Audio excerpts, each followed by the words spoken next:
नमस्कार दोस्तों, stock market की कॉल लर्निंग वीडियो में आपका स्वागत है। तो दोस्तों ये है एनालिसिस जो कि मैंने सैटरडे को आप लोगों के साथ शेयर किया था। ये मैंने कुछ लेवल्स दिए थे और उसके बाद मुझे कुछ कमेंट भी आए कि नहीं सर, गिफ्ट निफ्टी तो इतने ऊपर क्लोज़ हुआ है। उस टाइम पे भी मैंने यही चीज़ बोली थी, मैंने कमेंट्स में भी रिप्लाई यही किया था कि मैं जो भी चार्ट का एनालिसिस करता हूँ, वो चार्ट के प्राइस एक्शन के बेस पर करता हूँ। मैं कभी किसी न्यूज़ का एनालिसिस नहीं करता हूँ और कोई भी न्यूज़ का एनालिसिस नहीं कर सकता है। हमेशा जब न्यूज़ आती है तो उस टाइम पे आप एक चीज़ कर सकते हो कि अगर आपकी कंडीशन पर ट्रेड बन रहा है और उसी डायरेक्शन की न्यूज़ है, तो आप वहाँ पर एक ट्रेड प्लान करो। अदरवाइज़ अगर कहीं पे कुछ भी आपको क्लैरिटी नहीं है, तो आप उस दिन अपनी ट्रेडिंग को अवॉइड करो। मैं हमेशा बोलता हूँ कि स्टॉक मार्केट में 100% नाम की कोई चीज़ नहीं है। आपको हमेशा अपनी कंडीशंस पे ट्रेड करना है कि आपकी कंडीशंस क्या बोल रही हैं और आज का जो आप ये दिन देख रहे हो, इस दिन मैंने नो ट्रेड किया, मैंने एक भी ट्रेड यहाँ पर नहीं लिया। क्यों? क्योंकि मेरा कन्विक्शन नहीं था। मेरे जो माइंड में एक अपने थॉट लेवल थे, उस लेवल पे मार्केट कुछ अच्छे से परफॉर्म कर ही नहीं रही थी या फिर कहीं पे अगर कुछ परफॉर्म कर भी रही है, तो यहाँ पर मेरी कंडीशंस ही नहीं बन रही थी। जिस वजह से मैंने यहाँ पर कोई भी लाइव ट्रेडिंग नहीं करी। बीच में मैं शायद 10, 15, 20 मिनट के लिए लाइव भी आया था। उसमें मेरा एक स्टूडेंट मुझको जॉइन भी किया और मैंने भी उसको यही बोला कि मैंने अभी यहाँ पर कोई ट्रेड नहीं लिया और अब मैं अब ये लाइव स्ट्रीम बंद करने जा रहा हूँ और अपने चार्ट क्लोज़ करने जा रहा हूँ। तो जैसे ये देखिए, ये एक सपोर्ट लेवल है। क्यों? क्योंकि ये पिछले दिन का हाई है, मार्केट गैप अप ओपन हुई थी और यहाँ पर आकर इसने पहले एक बार सपोर्ट लेने की कोशिश की, फिर एक बार सपोर्ट लेने की कोशिश की, ठीक है? अब अगर ये इसके नीचे ब्रेक भी होता है, चलिए मान लेते हैं कि ये ब्रेक होता है, तो ब्रेक होने के बाद भी मेरा इंटरेस्ट क्यों नहीं है? क्यों? क्योंकि उसके बाद मैं नीचे देख रहा हूँ कि 25,600 का लेवल है, यानी कि यहाँ से एक्ज़ैक्टली खाली 50 पॉइंट ही स्पॉट पर मुझे दिख रहा है। ना मैं पीक पकड़ पाऊँगा और ना मैं बॉटम, ठीक? उस कंडीशन में यहाँ पर ये 50 पॉइंट हैं। क्यों 50 पॉइंट है? क्योंकि 25,600 पे पुट सेलिंग भी ज़्यादा हो रखी थी, चेंज हुआ भी 25,600 पे पुट साइड ज़्यादा था। तो उस वजह से यहाँ पर कोई इंटरेस्ट नहीं था, क्योंकि मुझे पता था कि अगर मार्केट यहाँ कहीं पर आएगी तो मोस्ट प्रोबेबली ये यहाँ पर ट्रैप करने के लिए आएगी और उसके बाद फिर ये ऊपर की तरफ निकलेगी। अब अच्छा, अगर ऊपर की तरफ निकलेगी भी तो कहाँ तक जा सकती है? क्यों? क्योंकि जो अभी मॉर्निंग से सपोर्ट का काम कर रहा था, तो फिर यहाँ पर ट्रैप करके अगर ये ऊपर की तरफ निकलेगी तो फिर ये रेजिस्टेंस का काम करेगा। दैट मीन्स कि अगर आप यहाँ पर ट्रैप हो गए और आप सोचोगे कि चलो मैं अगला ट्रेड ले लेता हूँ बुलिश का, तो अब ये आपको रेजिस्टेंस का काम यहाँ पे देखने को मिलेगा, जो कि आप यहाँ पर देख भी रहे हो, बार-बार मार्केट ये कर रही थी। तो इस वजह से यहाँ पर कोई भी कन्विक्शन नहीं था। हाँ, अब यहाँ पर कन्विक्शन उस जगह पे होता कि मार्केट अगर यहाँ पर फ्लैट खुली होती और अपने हाई को बीट करती, तो मैं यहाँ पर ट्रेड पे जाता। मेरी कोई कंडीशन, ना मुझको प्रीमियम पे वॉल्यूम दिख रहा था, ना मुझे कोई आरएसआई का आज डाइवर्जन यहाँ पर दिखा। वॉल्यूम के साथ जो मेरी फेवरेट कैंडलस्टिक्स हैं, उस तरीके की कैंडलस्टिक्स फॉर्म नहीं हुई। तो ये सारे रीज़न्स हैं। अगर मैं फिब रिट्रेसमेंट भी लगाऊँ तो यहाँ से यहाँ तक, जब तक मार्केट 0 से आकर ऊपर की तरफ नहीं जाएगा और 0.23 के ऊपर क्लोज़ नहीं करेगा, तब तक मैं सोचूँगा नहीं ट्रेड के लिए। यहाँ पर मैं देख रहा हूँ कि ट्रेड आ ही नहीं पा रहा है, कभी उसने आकर 0.5 पर सपोर्ट लिया, फिर आकर पॉइंट, तो यहाँ पर ओवरऑल जब मार्केट यहाँ पर सपोर्ट दिख रही थी, तो फिर ये मेरी जो मैंने अपने ये लेवल ड्रॉ किए थे, इसके बीच में आके मार्केट ट्रेड कर रही थी, तो मैं इस लेवल के लिए बैठा था। तो पूरे दिन में यहाँ पर कहीं पे कोई ट्रेड नहीं बना। अब उसमें होगा क्या कि अगर आप चार्ट नहीं बंद करते हो, आप अपने डिसिप्लिन को फॉलो नहीं करते हो, तो एक टाइम के बाद आपको मार्केट बुला लेगी। अब यहाँ पर जब ये वाली कैंडल बन गई, बिल्कुल क्लियर कट है। यहाँ पर कुछ भी हाइड करने वाली नहीं, लेकिन ये सब चीज़ें आपको सीखनी पड़ेंगी। अब यहाँ पर अगर आप देख रहे हो कि मार्केट ये ट्रेंड लाइन को बीट जब तक अब नहीं करेगी, तब तक यहाँ पर कोई बुलिश ट्रेड नहीं बन रहा है। यानी कि अगर मार्केट ने इसके ऊपर जाकर क्लोज़ किया, इसके ऊपर जाके क्लोज़ किया, तो मुझे पता है कि मैंने मैंने ही 1 दिन पहले कुछ तो देखा होगा चार्ट पर, जब ये रेजिस्टेंस ड्रॉ किया है, तो यहाँ पर कहाँ पर ट्रेड की कंडीशन बन रही थी। प्लस मैं कहता हूँ कि ट्रेंडिंग मार्केट और साइडवेज़ मार्केट मूविंग एवरेज बहुत बढ़िया बताता है। यहाँ तक आते-आते 11, साढ़े 11, 12 बजे तक मूविंग एवरेज एकदम चॉपी दिखने लगा था। इवन अगर आप 3 मिनट पर लगाओगे तो ये आपको और अर्ली दिखाने लगेगा। 10 बज के 45 मिनट से ही यहाँ पर कुछ भी ये ट्रेंडिंग नहीं दिख रहा था, जिस वजह से मेरा कन्विक्शन और भी लो था। तो ये सारे रीज़न थे कि मतलब अगर मैं सपोर्ट रेजिस्टेंस की बात करूँ, मैं कैंडलस्टिक्स की बात करूँ, मैं चार्ट पे बनने वाले पैटर्न्स की बात करूँ, मैं आरएसआई डायवर्जन की बात करूँ, ट्रेंड लाइन की बात करूँ, मूविंग एवरेज की बात करूँ, तो ये सारी चीज़ों में से कहीं पे भी कुछ कन्फर्म हो नहीं रहा था। खाली बस बार-बार सपोर्ट पर इस तरीके से ग्रीन कैंडल्स बन रही थी और जबकि क्या है, ये रेड कैंडल बनी, यहाँ पर बहुत लोगों को उसने ट्रैप किया, फिर ये ऊपर की तरफ चली गई। अब यहाँ पर बहुत लोग ऊपर की तरफ निकले, फिर ये नीचे, तो मतलब यहाँ पर आप समझ जाओ, क्योंकि उससे पहले आप देखो ना, ये मूविंग एवरेज ऑलरेडी बन चुका था और ये मूविंग एवरेज बता रहा था कि मार्केट साइडवेज है, यहाँ पर आप फोमो के ट्रेड में ना जाओ।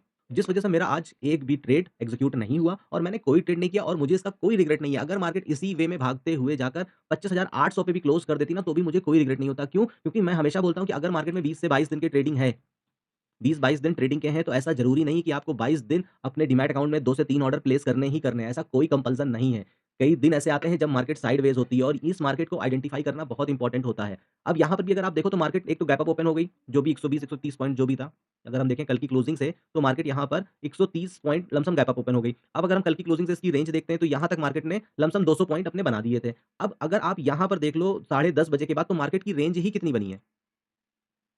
साढ़े 10 बजे के बाद मार्केट ने ऑलमोस्ट 87 पॉइंट, वो भी मैं ये विक पकड़ रहा हूँ, अगर मैं बॉडी पकड़ता हूँ तो 78 में इसने पूरा 4 घंटे, 3 घंटे 55 मिनट टाइम स्पेंड कर दिया है। अब उसके बाद 2:30 हो गया। अब मैं हमेशा बोलता हूँ कि अगर आपको आपने कोई 12 बजे, 1 बजे, 1:30 बजे कोई बिल्कुल सही जगह पे ट्रेड पकड़ा है, तब आप उसको लेकर बैठो। लेकिन अब आप 2:30 बजे और पौने 3 बजे के बाद फिर अगर आप अपॉर्च्युनिटी स्टॉक मार्केट में ढूँढते हो, दैट मीन्स कि अभी भी आपने स्टॉक मार्केट को नहीं समझा है। आप खाली यहाँ पर कैंडल्स को देखकर ट्रेड करने में बिलीव करते हो और ऐसी कंडीशन में आप हमेशा इस बात को अपने से रिलेट कर रहे होगे कि आप खाली ट्रैप होते हो, बड़े स्टॉप लॉसेस देते हो और उसके बाद फोमो ट्रेडिंग का शिकार बन के आप अपने पीएनएल को खाली लॉस में जाकर मंथ ऑन मंथ क्लोज़ कर रहे हो। तो ये चीज़ें आपको समझनी पड़ेंगी, सीखनी पड़ेंगी। एक लंबा एक्सपीरियंस होने के बाद भी मुझे यहाँ पर आज कोई कंडीशन नहीं दिखी ट्रेड करने की और मैं बड़े प्राउड के साथ बोल रहा हूँ कि मैंने यहाँ पर ट्रेड नहीं किया। मेरी कंडीशन तब बनती, मेरा कन्विक्शन तब आई होता कि जब मार्केट इस लेवल के लिए आ जाती। मॉर्निंग में ये मार्केट ने फॉल दिया और मार्केट इस लेवल तक के लिए आ जाती, फिर मैं यहाँ पर फिर रिट्रेसमेंट लगाता और उसके बाद लमसम लमसम 0.23 का जो भी ये लेवल निकल कर आता और ये पिछले दिन के क्लोजिंग के ऊपर भी है, लमसम यही लेवल निकल कर आता। चलिए मैं लगाकर ही देख लेता हूँ। अगर इस हाई से मार्केट इस लेवल के लिए आती तो हाँ, ये लेवल आता 0.23 का, क्यों? क्योंकि मार्केट ने यहाँ पर एक बड़ी रेंज भी बना दी है। कितनी बड़ी रेंज बना दी है? यहाँ पर मार्केट ने अगर यहाँ तक गिर के आती तो 230 पॉइंट की रेंज थी, तो यानी कि फिर रिट्रेसमेंट का 20% यानी 80-90 पॉइंट का यहाँ पर हमको स्टॉप लॉस देना पड़ता। तो जब मार्केट इसके ऊपर क्लोज करके टाइम बिताती तब फिर मैं यहाँ पर सोचता, और वो भी सोचता, ऐसा ज़रूरी नहीं है कि मैं यहाँ पर ट्रेड करता। रीज़न ये है कि मार्केट ने एक बड़ी रेंज बना दी है, तो अब मार्केट जब 0.236 के लेवल के ऊपर भी निकालेगी तो यहाँ पर एक बड़ा मूवमेंट मार्केट को करना पड़ेगा। उसके बाद ही मार्केट ऊपर जाएगी और उसके बाद ये एक इमीडिएट 25,650 पे ये एक रेजिस्टेंस की तरह काम करता है, क्योंकि मॉर्निंग में ये एक सपोर्ट की तरह काम कर रहा था, तो फिर ये रेजिस्टेंस की तरह काम करता। तो मेरा यहाँ पर कन्विक्शन तभी हाई होता कि जब मुझे मल्टीपल कन्फर्मेशन होता कि खाली ऐसा नहीं कि मेरे सपोर्ट पर मार्केट ने आकर एक कैंडल बना दी और मैं यहाँ पर ट्रेड में कूद जाऊँ। बिल्कुल भी नहीं। अगर आपकी कंडीशन एक मीट होती है, दैट मीन्स कि अब आप उस चार्ट को अपने हिसाब से देखना स्टार्ट करोगे। उसके बाद जब 2, 3, 4, 5 जितने मल्टीपल कन्फर्मेशन मिल जाते हैं, आपको उनको फॉलो करना चाहिए और उसके बाद जो सबसे इंपॉर्टेंट है, अगर आपका स्टॉप लॉस आपकी डिसिप्लिन, आपके रूल के अंडर आ रहा है, तभी वो ट्रेड एग्जीक्यूट करिए, अदरवाइज़ यहाँ पर ट्रेड एग्जीक्यूट करने का कोई मतलब नहीं है। जिस वजह से यहाँ पर कोई कंडीशन नहीं बनी, बस एक इस जगह पे मेरा कन्विक्शन बन रहा था। रीज़न ये है कि ये बढ़िया कैंडल बनी थी, और अगर आप को समझना है तो आप यहाँ पर गिफ्ट निफ्टी का चार्ट लगाकर देख लीजिएगा जाके, वहाँ पर आपको ये बिल्कुल क्लियर कट ट्रेड देखने को मिल जाएगा। मार्केट ने अपने जो मॉर्निंग में उसने रेंज बनाई थी, वहीं से उसने रिजेक्शन लिया था, तो यहाँ पर कन्विक्शन हाई था, लेकिन मेरा जो स्टॉप लॉस बन रहा था वो 28 या 30 पॉइंट का बन रहा था। तो अगेन ये मेरे रूल के अगेंस्ट था, तो मैंने यहाँ पर फिर ट्रेड प्लान नहीं किया। और ये आप यहाँ पर देख सकते हैं कि ये है गिफ्ट निफ्टी का चार्ट। मॉर्निंग में 6:30 बजे ये स्टार्ट हो जाता है और ये इसका सुबह मॉर्निंग में 6:30 बजे का हाई बना हुआ था, और उसके बाद कंटिन्यू मार्केट इसी रेंज में ट्रेड कर रही थी, और मैंने टेलीग्राम पर इसका एक स्क्रीनशॉट भी मार्केट ओपन होने से पहले स्टार्ट किया था कि देखो भाई कितना गैप अप ओपन हो रहा है। जिसको लग रहा था कि आज मार्केट 300-400 पॉइंट गैप अप हो जाएगी, उसके बाद भाग जाएगी, तो ये रहा उसका एक रिप्लाई। और उसके बाद मैंने ये बोला था कि यहाँ पर इसको देखकर आज का बहुत बढ़िया ट्रेड प्लान हो सकता है, और ये जहाँ से ग्रीन पोर्शन आप देख रहे हैं, ये है 9:10 और ये है 9:15 की पहली कैंडल जो कि यहाँ पर बनती है। और तो यहाँ पर एक ट्रेड का कन्विक्शन था। रीज़न ये था कि ये देखिए मॉर्निंग से कंटिन्यू ये ट्राई कर रहा था इस लेवल पर, और यहाँ पर इसने बढ़िया एक सेलिंग कैंडल बनाई, दूसरी और स्ट्रॉन्ग सेलिंग कैंडल बनाई, तो मैं इसको एक कंफर्मेशन के लिए देख रहा था कि एक कंफर्मेशन एटलीस्ट और आ जाए, इसके नीचे से मार्केट रिजेक्शन ले। तो ये इसने जब रिजेक्शन लिया और ऑलमोस्ट अगर आप देखोगे तो ये जो पूरा ज़ोन था साइडवेज का, उसके नीचे आकर इसने क्लोज़ किया था, तो यहाँ पर मेरा कन्विक्शन इस चार्ट को देखकर था कि मार्केट यहाँ पर नीचे के लिए जा सकती है, अपने दिन के लो के लिए। लेकिन क्योंकि यहाँ पर स्टॉप लॉस 28 से 30 पॉइंट का बन रहा था, जिस वजह से मैंने फिर इस ट्रेड को स्किप कर दिया। तो ये है गिफ्ट निफ्टी का चार्ट, और इसके बिहाफ पर एक खाली यहाँ पर ट्रेड बन रहा था, बाकी कोई हमारे निफ्टी चार्ट पर कोई भी कंडीशन ऐसी नहीं बनी थी जिसकी वजह से मैं यहाँ पर कोई भी बेयरिश ट्रेड प्लान करूँ। इसका भी आप समय-समय पर यूज़ कर सकते हो, क्योंकि कई बार ऐसा होता है, क्योंकि हमको डे टाइम ही मिलता है, फिर बीच में उसके बाद भी काफ़ी टाइम तक इस पे ट्रेडिंग होती है। तो कई बार इस पर जो बनने वाले लेवल हैं, वो हमको अपने इंडियन निफ्टी चार्ट पर नहीं दिखते हैं, लेकिन यहाँ पर बहुत क्लियर कट दिखते हैं, तो इसका भी आप यूज़ कर सकते हो जब आप निफ्टी पे ट्रेडिंग करते हो, और इसकी वजह से कई बार बहुत बढ़िया ट्रेड आपको बनते हुए दिखते हैं और उसमें बढ़िया रिस्क रिवॉर्ड भी बनता है। बट अगर आपका स्टॉप लॉस आपको परमिशन नहीं दे रहा है, कि जैसे कि मैं हमेशा बोलता हूँ कि आपकी ट्रेडिंग सेटअप का जो फादर है वो आपका स्टॉप लॉस ही है, तो इसको स्ट्रिक्टली फॉलो करिए। अगर वो आपको परमिशन नहीं दे रहा है तो फिर आप उस ट्रेड में ना जाइए।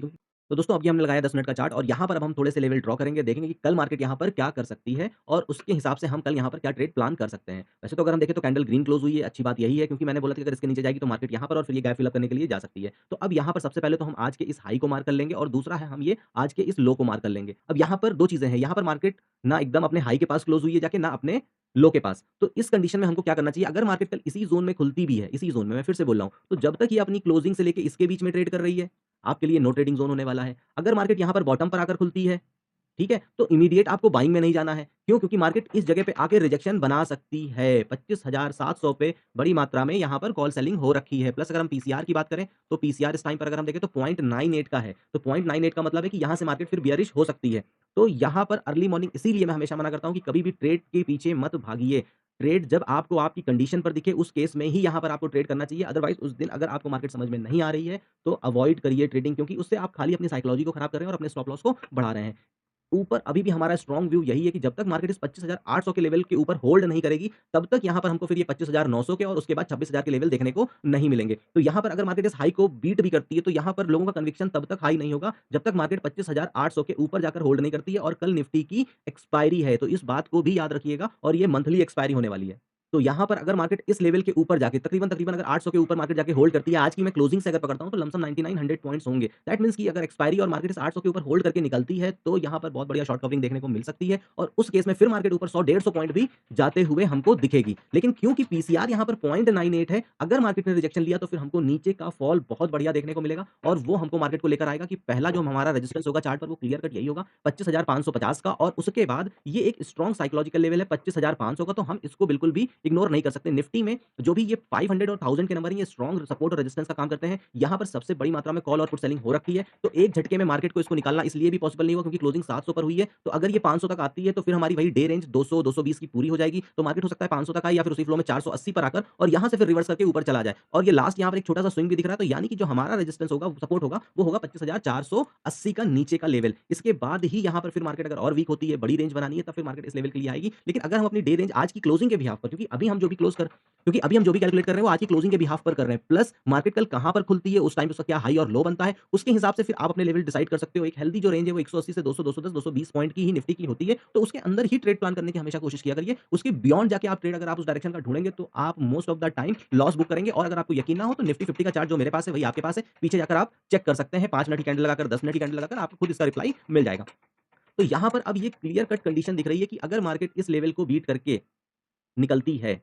क्योंकि आज भी यहाँ पर कुछ स्ट्रेंथ नहीं दिखी है और पीसीआर हमारा 0.98 या 0.99 जो भी है अभी हमने देखा, तो उस केस में फिर अगर ये नीचे की तरफ आएगा तो यहाँ पर लिक्विडिटी नीचे हमको अच्छी खासी मिलेगी। पुट सेलर यहाँ पर अच्छी खासी क्वांटिटी में बैठे होंगे, तो उस वजह से मार्केट हमको फर्स्ट राउंड में इस लेवल के लिए आते हुए दिखेगी और उसके बाद दूसरा 480 480 के बाद मेरा कोई व्यू यहाँ पर जनरली बनेगा नहीं एज़ पर क्लोजिंग। हाँ, अब कल मार्केट यहाँ पर ओपन ही हो जाती है। सपोज़ करिए यहीं पर ओपन होती है और उसके बाद 600 के लेवल को ब्रेक कर देती है, तो उस कंडीशन में हम यहाँ पर फिर 200 पॉइंट की अपनी एक लगा लेंगे कि भाई चलो अच्छा ये इस जगह से ओपन होती है, तो यहाँ से कितना जाएगी? तब यहाँ पर हम एक्सपेक्ट कर सकते हैं कि हाँ भाई मार्केट 400 और 400 के पास ही ये प्रीवियस लो है, जो कि 20 फरवरी को 9:25 पे बना था, तो फिर मार्केट इस लेवल के लिए आ सकती है। तो ये तभी होगा जब मार्केट गैप अप या गैप डाउन होती है 50-70 पॉइंट। अब जब मार्केट 100 सवा 100 पॉइंट अगर गैप अप या गैप डाउन हो जाती है और निफ्टी की जो एक रेंज है, उससे 40-45% अगर मार्केट गैप अप या गैप डाउन हो जाती है, तो उस केस में फिर मार्केट को टाइम दिया करिए। जब तक आपकी कंडीशन पे मार्केट ना आए, उसके बाद मल्टीपल कन्फर्मेशंस ना मिले, तब तक ट्रेड को अवॉइड किया करिए क्योंकि फिर कई बार मार्केट इसी तरीके से रेंज में फँस जाती है, जहाँ से फिर क्लियर कट रिस्क रिवॉर्ड लोगों के नहीं बनते हैं। इसीलिए फिर आपको ये ट्रैप वाला आपको कंडीशन दिखता है क्योंकि यहाँ पर मोस्टली या तो सेलर बैठे होते हैं या स्कैल्पर बैठे होते हैं और वो छोटी-छोटी पॉइंट में स्कैल्पिंग करते हैं और उसके बाद मार्केट को रिवर्स कराते रहते हैं। तो उस दिन इसीलिए एसएल हंटिंग सबसे ज़्यादा होती है, बिगिनर ट्रेडर सबसे ज़्यादा ट्रेड करके खाली लॉस लेता है क्योंकि उसने कुछ नहीं समझा है। वो सिर्फ कैंडल्स यहाँ देखता है, ग्रीन मतलब अब मार्केट ऊपर जाएगी तो पुट कॉल बाय करेगा, रेड कैंडल देखेगा तो मार्केट नीचे जा रही है, मैं ट्रैप हो गया, अब मैं पुट में चला जाऊँगा और ये पूरा दिन भर करता रहता है। तो यहाँ पर एक व्यू है, मैक्सिमम व्यू इसके नीचे तो बिल्कुल भी नहीं है। भले ही कल निफ्टी की वीकली एक्सपायरी है, मार्केट वॉलेटाइल रहेगी, बहुत सोच समझ कर ट्रेड करिए। अगर स्टॉप लॉस बड़ा बन रहा है, ट्रेड में बिल्कुल मत जाइए क्योंकि बड़े स्टॉप लॉस के चक्कर में कल एक्सपायरी है तो प्रीमियम आपके ज़ीरो हो जाएँगे। और मार्केट थोड़ी देर होल्ड करेगी तो भी प्रीमियम बहुत तेज़ गिर जाएँगे। कोई बड़ी सी कैंडल बनती है तो उसको रिटेस्ट करने का वेट करिए ताकि आपके स्टॉप लॉस छोटे हों। क्योंकि बड़ी कैंडल पर अगर आप ट्रेड ले भी लेते हो, तो उसके बाद अगर वो थोड़ा-सा भी रिट्रेस करी तो आपका प्रीमियम बहुत तेज़ी से नीचे जाएगा। ग्रीड बिल्कुल ना करिएगा, अगर आपके लेवल पर मार्केट आ गई है तो इमीडिएट अपने प्रॉफिट को बुक करिए या 80% पोजीशन बुक करिए, 20% को एट कॉस्ट पर रखिए। तो उम्मीद करता हूँ दोस्तों कि ये आपको मेरा वीडियो अच्छा लगा होगा। तो ऐसे लर्निंग वीडियोज़ देखने के लिए अगर अभी तक मेरे चैनल को सब्सक्राइब नहीं किया तो सब्सक्राइब करें। फिर मिलेंगे नए वीडियो में नई जानकारी के साथ, तब तक के लिए नमस्कार।